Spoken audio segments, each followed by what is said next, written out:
scalable and nimble enough to be able to react to new development coming online. Great answer. Okay, so we're not going to consider water a constraint with that answer.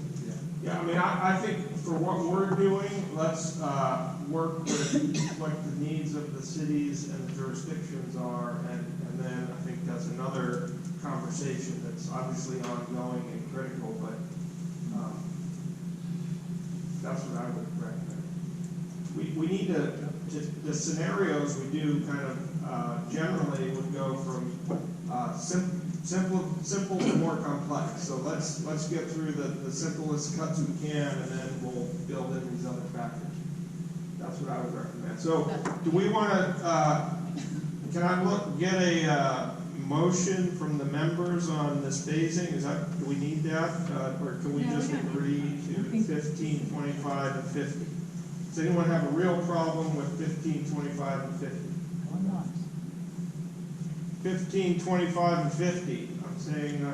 I think as a point of order we should. So I'll make the motion that we plan phase 1 for 15 years, phase 2 up to 25, and phase 3 25 to 50. Second.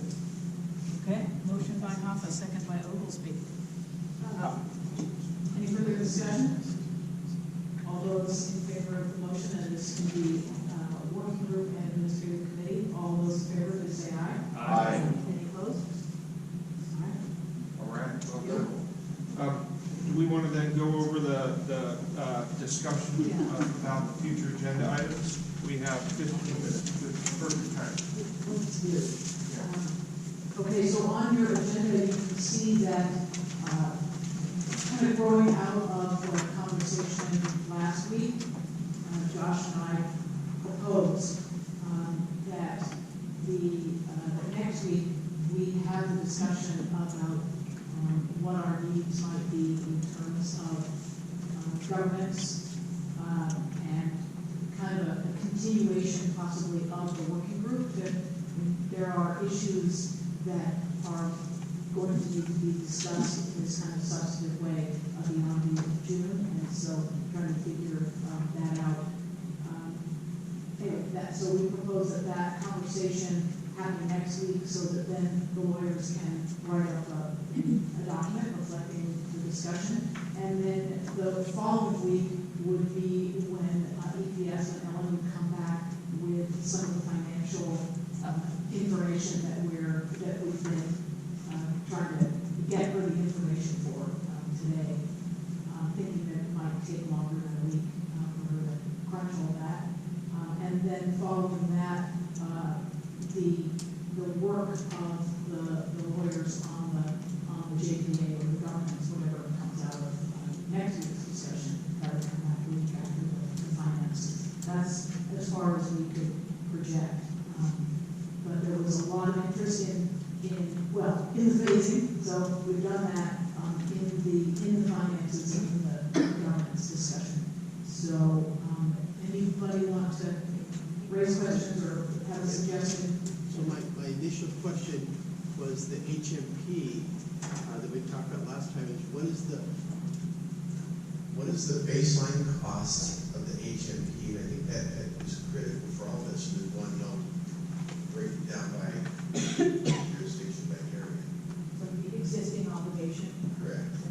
Because they were supposed to look at it and try to scale back the cost and say, okay, to meet the requirements, this is what the baseline HMP is going to cost by jurisdiction. So if Brady goes along with Seaside County, everybody goes along with this is what your baseline cost is going to be. So you can compare that against what Ellen is going to produce on the HCP. And the HCP. The point about phasing is phase 1 is the HMP obligations plus what each jurisdiction is adding to that.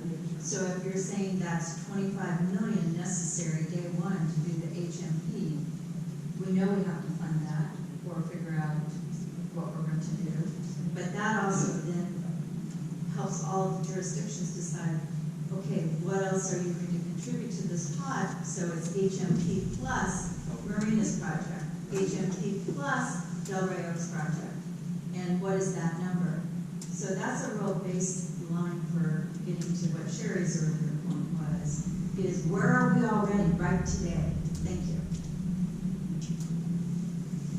So, yeah, I saw John and Sherry. Is it in that order? So frustrating, maybe I should keep this. That's for the rest of the expression. I'm working on that. She's working with us. My understanding, and I want this point just to be kind of clear, is from last week, I thought HCP was baseline, meaning that HCP or not, we have that baseline, and I actually thought that number was known. I don't know, but that's what I'm saying, in phase one, we all have put our Yes. on top of. Yeah. My understanding is what you just described at the end, which was HMP is baseline, and then there's HCP, and that could be HCP plus, yeah. So, if I might, I want to give Sherry a chance to relax the thing, and then, Bill, I think, would be a good voice on this, but here, Sherry, you want to do your piece first? It's not really a big piece, but I still think the governance discussion, structure, and priorities is a little bit premature, because I think Marina raised some good points about what exactly is the cost under the HMP to manage just what we have today. Because from my hat, that informs what kind of potential governance structure we might have. You know, would the city of Seaside be better off going on its own to negotiate some citywide thing? I think city of Seaside really needs a 2081 permit more than it needs the federal habitat conservation plan protection for the kinds of things that it's looking to do inside the city's boundaries. And I think Marina may be in a similar situation, that the 2081 permit is the more valuable permit because you don't have the federal species take on the HCP thing. So knowing going in what the HMP obligations are, what it takes, what are those baselines to manage our habitat management areas is really an essential piece of information to inform our discussion about how we're going to govern, what we're going to put in, how we're going to, it does need to make sense to pursue something bigger and on base wide, because we could be talking for a long time on governance structure. So I think what I can add for the cost for implementing the HMP is that I would encourage everyone to look at the parcels that they have or will be getting under the HMP to talk about the conservation and management requirements, and look at that as a starting point for estimating what your cost is going to be. Every deed will include a requirement to develop a site-specific management plan within 6 months of receiving the property. That site-specific management plan will be the basis for what work you're going to do: erosion control, weed control, controlling unauthorized access, and then getting the U.S. Fish and Wildlife Service to agree with those activities, and then you'll have your baseline cost. But it will differ jurisdiction by jurisdiction based on the resources present. I'm Bill Collins. I'm the Rock Environment Coordinator for the Army. And just to follow up, John, when we met, we broke down some ideas, but no, we're still working on that with Ellen. So we're going parcel by parcel, borderland, linear foot, HMA by HMA to anticipate what those individual resource management plans would look like to give a more up-to-date estimate than what was provided last year. So we're going to try to nail that down sooner than later. I know that that's an important piece. That's why we've already kind of worked through some. No, All right, okay, got it. I do just want to sort of exercise a note of caution here, though, that this financial analysis is necessarily, as I mentioned before, a very stepwise analysis. So first, once we get the development projections from you folks, then we'll be working with Aaron to assign associated costs for habitat management, to understand what the cost structure is. So that's going to take a little bit of time. And then we'll need to build that into the existing financial models or update the existing financial models to think about what the endowment capitalization requirements associated with this sort of new phased structure is. So, you know, we'll do our best. We'll move that forward as absolutely as aggressively and as quickly as possible. But we may need to sort of necessarily be bringing the group information in perhaps more of a piecemeal fashion than you're currently anticipating. So I just want to, you know, make sure everybody's expectations are clear on that front, that it just may take us some time and a few runs to work through this. Thank you for emphasizing that. You know, I think it's really important, really smart people. A lot of complicated work needs to be done to get any rational outcomes. Something that's Gordian enough. It's taken 26 years or 20-some years to get here. So we're not expecting to change the fate of the world tomorrow on this, but we'll look for continued output. And I think Bill's point is also a good one for any, and kind of this to the point of transition is happening now.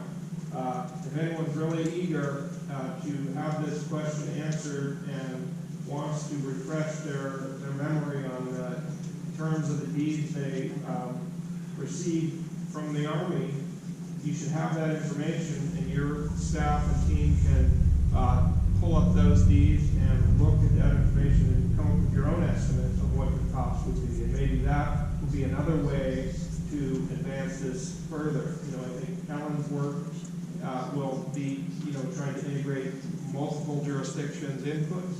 But in the case of Marina, I know you guys are A+ students over there and do a lot of pre-work. So, I mean, I would encourage you to do that. Same for anyone around the room. You know, this is the time to own our documents and own our agreements and own the information that's in them. So we will do our work as much as we can and look to you all for additional. So on that point, does FORA, the Army, have a central place with all the deeds that were transferred? Files, but is there a central place that we can go to that has every deed that was transferred? County recorder's office. Do you have a list of APNs though? It's easier to search the county recorder by APN. We don't use the L numbers, we use APN numbers. And we do have a lot of that information. I wish Stan Cook was here because he's the keeper of all these records. So, you know, I would welcome you to come stop by our office and did I see some? Stan, you email this and stuff. Stan's the man on the deed. So but here. Well, I'm going to tell you, all of you have received your deeds from Stan. He has given you all deeds numerous times. Stan, I'm trying to be protective of the staff resources. Stan's in the middle of Fiesta, as you all know, and so I would say, you know, if you have a request, probably the best thing is to put it in writing to Stan, and he will get to it when he can. But I will remind you, I know in numerous cases, Stan has given deeds numerous times, copies of deeds numerous times.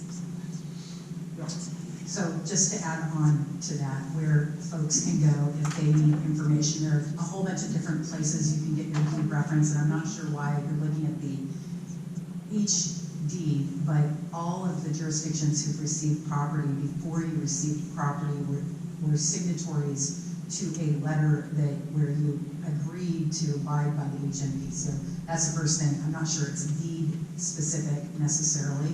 The second piece of information, you can go onto the Fort Ord Cleanup website and get your deed document references. If you don't have the hard copy of the deed, that will help in finding and receiving the appropriate deed from Stan and the FORA group, because they will be able to actually look at the number. So that's a resource that you have. It's in your control to get, you know, your own destiny, so to speak, as some additional resources and way to keep it low on FORA's staff's diminishing for staff's capacity. We've got some other transitions happening, so not to play the smallest fiddle in the world, but we continue to melt into the snow. But the good news is a lot of the melting means that people are being picked up by other jurisdictions, case in point here. We have Jonathan Brinkman at LAFCO.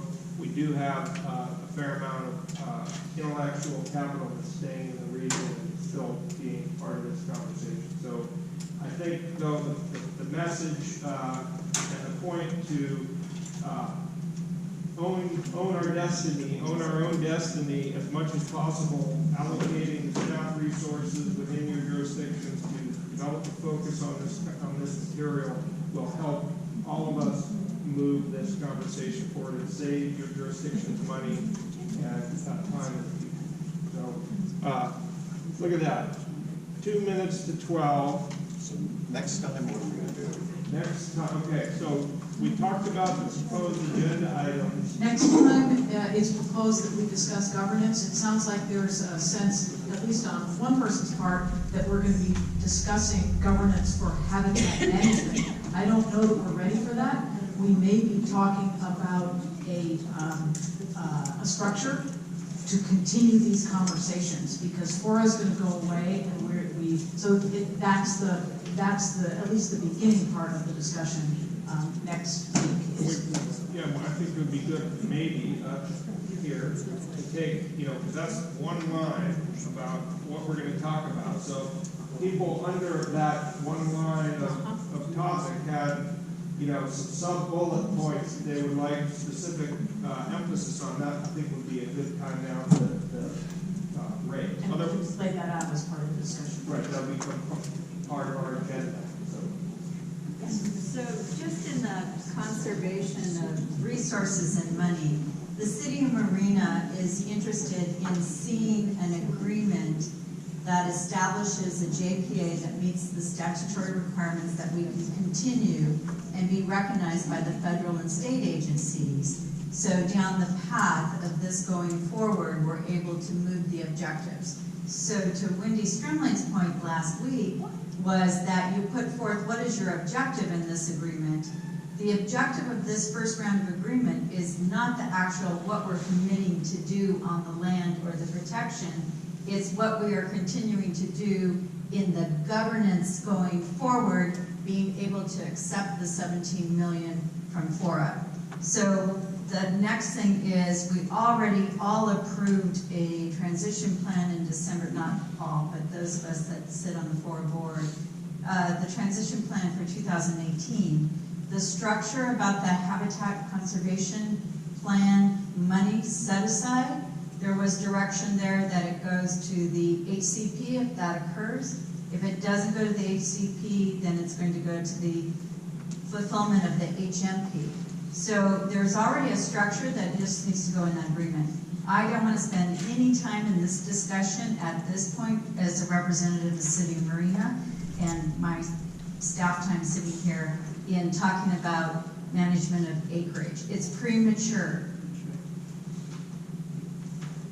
So I guess then this raises a question for next meeting, the governance.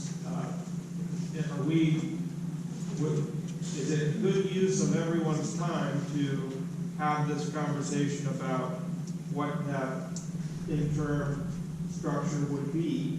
And is that what people want to do? I mean, I think that's where I would like to get. I think to Gail's point, I think the governance of the JPA can be stepwise, meaning that we can get to the first point where we can just, let's have a conversation to be able to have the mechanism to receive the funds and continue the discussion past FORA. Let's all agree to that. And then the details we can, read it out today. Yeah, I mean, that's what I'm saying. If we're agreeing to that as a target, I think that's the policy direction that the lawyers need, right? Wendy, I'm looking to you. Yeah, well, and my point was that the lawyers need the policy direction, so we can't start writing without you all telling us what you wanted to say, right? So I guess what I'm hearing is a lot of different ideas about what the JPA is going to do. And so I just don't see how we can get into the governance until we know what we're going to do. I think Marina just is interested in the HMP, that's what I'm hearing. And I think some of the others want to mix. And I think until we figure out what the cost of the two, so involved in one or the other. I don't know, I've wasted a lot of time in meetings here where we talk, and we never get anywhere. So I'm really, and I'll be honest, I'm skeptical. I'm really skeptical we will ever get a JPA. That's my feeling. So would you be willing to have a JPA that is to receive money and to continue discussing how we want the HCP to be? That's all we're talking about now. We're not talking about managing the lands and where the money's going to come. That's all part of what the JPA would have to continue to discuss. But, I mean, the other option is, I think some Folks are interested in what is the cost of a go it alone. So, you know, maybe we don't send all the money to a JPA, especially if we don't know what it's going to do. I think we need to know what it's going to do because some folks may be interested in having the money paid up in some way. And so could that be part of the discussion that the JPA engages in? You know, I mean, all this stuff is complicated. So the question is, how are these conversations going to continue? FORA is going to go away. So that's what we wanted to talk about next week. Do we have agreements to continue talking? Do we set up a JPA to continue talking? You know, we're not ready to talk about what the habitat management stuff is going to be yet because we're still working all this stuff out. But who's going to do that and how are we going to do it? That's why we thought it would be worth having a discussion. So, kind of jumping off of Wendy Sternwood's point about the policy direction. I only have one Seaside policymaker here. It hasn't gone to the Seaside City Council. I don't know that anything that one person can say here would be binding in a policy standpoint. I actually think that the discussion is a little bit premature. I hear Marina's point about, can't we all just agree that we will have some entity that will be able to receive the money from FORA and then figure out how to allocate that, whether it is a disbanding, and it's basically a recognition that we aren't going to be done by June 30th, 2020. That's what I am hearing sort of in between the lines. And, you know, some of the details about the nature, the extent, the scope, what's in the document itself,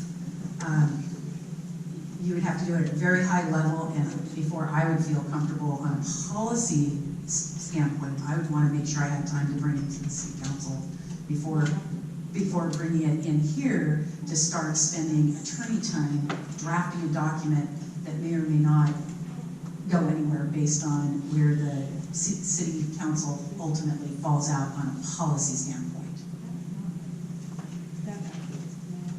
Okay, we have another hand up.